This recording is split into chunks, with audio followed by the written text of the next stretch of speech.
नमस्कार, मैं महावीर प्रसाद डीपी के न्यूज़ चैनल से और आज हम पहुंचे हैं नागौर नगर परिषद के वार्ड नंबर 1 में। और वार्ड नंबर 1 में यहां से आज़ाद उम्मीदवार गोविंद जी कड़वा जी हमारे बीच में है। स्वागत है सर।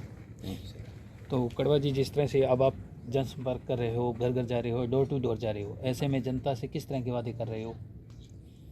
देखिए सर, सबसे पहले तो आपका हमारे नागौर नगरी में आकर हमारे बीच रूबरू होने का बहुत बहुत धन्यवाद। मैं पिछले 12 महीने से इस 1 नंबर वार्ड का, जब से लॉकडाउन हुआ तब से मैंने पूरे वार्ड का सर्वे किया। नागौर ज़िले का और नगर परिषद का 1 नंबर वार्ड है। जो नागौर के 59 वार्ड है, उतना बड़ा क्षेत्रफल 1 नंबर वार्ड का है। अच्छा। ये 1 नंबर वार्ड करीब 6 किलोमीटर में फैला हुआ वार्ड है और पूरे के पूरे वार्ड के अंदर ग्रामीण बस्ती के लोग रह रहे हैं। पिछले 15-20 सालों से ये कॉलोनियाँ बसी हुई है, लेकिन आज तक नगर परिषद में मेंबर आए, इलेक्ट होते गए हैं, वादे करते गए, लेकिन किसी ने भी इस नगर परिषद के सिस्टम में और अपने कार्यकाल में किसी भी तरह का विकास नहीं किया। तब जाके लॉकडाउन के अंदर हम लोग यहाँ बैठे थे तो मोहल्ले वाले सारे लोग इकट्ठे हुए। उन्होंने कहा कि अपनी कॉलोनी में कोई नज़र उठा के देखता नहीं, वोट लेते हैं चले जाते हैं, अपन को क्या करना चाहिए। तो हम करणी माता जी के मंदिर में बैठे बैठे सभी ने डिसाइड किया कि आप पढ़े लिखे हो, विद्वान हो, प्रशासन से जुड़े रहते हो, तो अगर आप इसमें कॉलोनी की तरफ झांके देख सकते हो तो हमारा मुद्दा है कि कॉलोनी का विकास कैसे हो।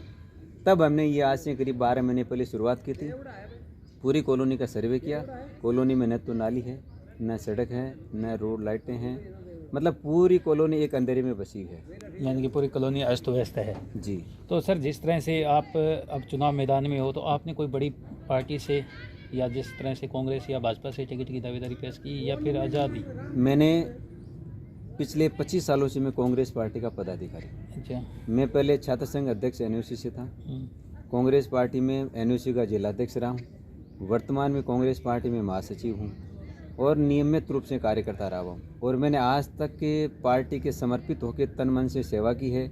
बड़े नेताओं के मैंने चप्पलें उठाई है, खूब मैंने सेवाएं की है।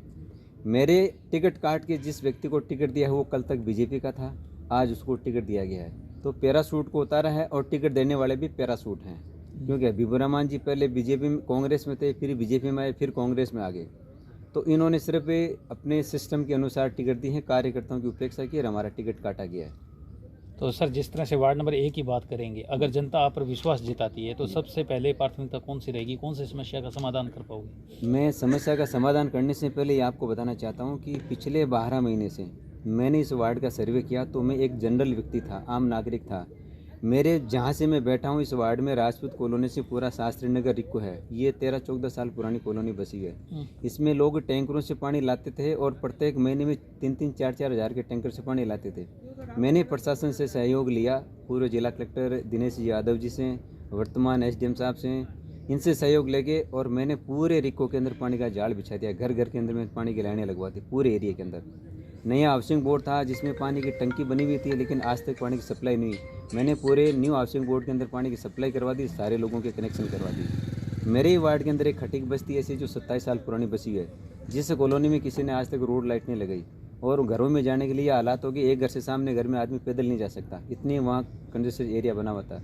उस पूरे खटीक मोहल्ले में मैंने बिना पार्षद के आम नागरिक होते हुए प्रशासन का सहयोग लेते हुए, जिसमें मेरा सबसे ज़्यादा सहयोग नगर परिषद के निगम के प्रशासक ने, श्रीमान एसडीएम साहब ने, वर्तमान अमित चौधरी, वर्तमान जिला कलेक्टर जितेंद्र जी, इन सब लोगों ने सहयोग किया मेरा। और पूरी खटीक बस्ती में मैंने रोडों का जाल बिछा दिया। अच्छा। वर्तमान के अंदर और पूरी कॉलोनी मैंने करीब 113 रोड लाइटें लगाई है, जबकि निगम ने मेरे को एक लाइट नहीं दी अभी तक। लेकिन मैंने प्रशासन से, दानदाताओं से, सबसे सहयोग लेके और पूरे मोहल्ले में मैंने जहाँ तक हो सका पूरा का पूरा विकास कराया है। और जम्बेश्वर कॉलोनी के अंदर भी मैंने रोड का निर्माण शुरू कर दिया है। वर्तमान में रोड चालू है, आप देख सकते हैं। तो सर, जिस तरह से आप पार्षद न रहकर पार्षद की भूमिका भी आपने अदा की है, तो अगर बात करें अपने सीनियर सिटीजन के लिए, तो विधवा पेंशन होगी या बुजुर्गों की पेंशन होगी, इसके लिए आम जनता भटकती रहती है, उन्हें यानी कि पेंशन से लाभ नहीं मिल पाता है। ऐसे में आपकी सामने कोई समस्या? बिल्कुल ऐसी मेरे सामने बहुत सारी समस्याएं आई हैं। और जो बीपीएल, एपीएल और गरीब तबके के लोग हैं, उनकी ये हालात हो गई कि उनको शाम को खाने के लिए दाने नहीं मिलते, तो वो कह रहे हैं साहब हमारे राशन पहले थे वो भी बंद कर दिए गए। और हम चक्कर लगाते हैं, न तो हमारे वर्तमान में जो पहले निवर्तमान पार्षद थे वो सुनते हैं, न हमारा चेयरमैन सुनता है, किसी ने नहीं सुनी। प्रशासन के पास गए तो प्रशासन का काम करेंगे, लेकिन कभी किसी चुनाव की आचार संहिता, कभी किसी की आचार संहिता। तो ये मेरे सामने सबसे बड़ी समस्या है कि वर्तमान में जो गरीब तबके के लोग हैं और वो अपनी रोजी रोटी से पेट भरना चाहते हैं, मैं सबसे पहले ये समाधान करूंगा, गरीब तबके के जितने भी लोग हैं उनकी विधिवत रूप से उनको राशन दिलाऊंगा, पूरी उनकी सहायता करूंगा, पूरी मदद करूंगा। ये मेरा एक जुनून है कि मैं गरीबों की मदद करूं, और गरीबों की मदद के लिए ही मैं यहाँ सेलेक्ट होने के लिए इस इरादे से आया हूँ। और 36 कौम ने मेरे पे भरोसा किया है, और भरोसा करके ही मुझे इस मैदान में उतारा गया है। तो मेरे अंदर एक इस तरह से टिस है कि एक नगर परिषद निगम में एक पार्षद जीत के आता है, और या तो वो 5-10 लाख में बिक जाता है वहाँ जाके, और बिकने के बाद अगर वो काम करने के लिए जाता है तो प्रशासक भी उसको कहता है कि, या चेयरमैन भी कहता है कि भैया तू तो बिका हुआ, तेरी औकात नहीं है काम करवाने की।